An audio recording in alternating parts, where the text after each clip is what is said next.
Մենք ուղիղ եթերում ենք այս պահին,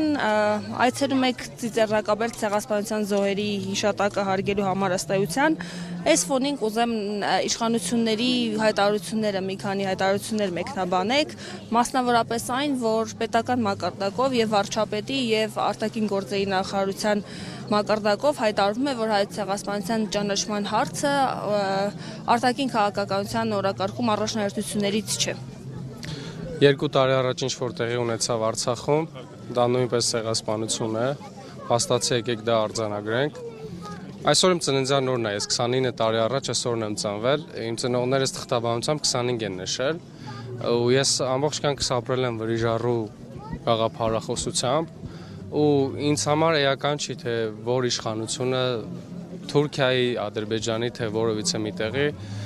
ինչպես կարող է մոռանալ, ուրանալ բոլոր են անմեղ զոհերը կամ բոլոր են կռված տղաների արյունները զոհերը իրենց ծնողներին, ես գնահատական այդ առումով չեմ կարող տալ, քանզի ես հայ եմ, մարդ եմ ու ցանկացած ազգել լինեմ, կողմ չեմ, դեմ եմ բոլոր ցեղասպանություն ժխտող գործընթացներին։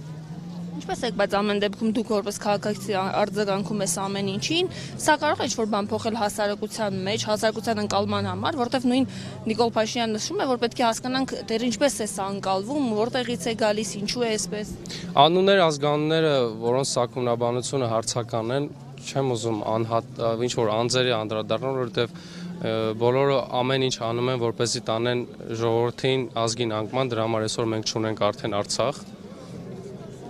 Ու այս պատճառով ուղղակի կասեմ, որ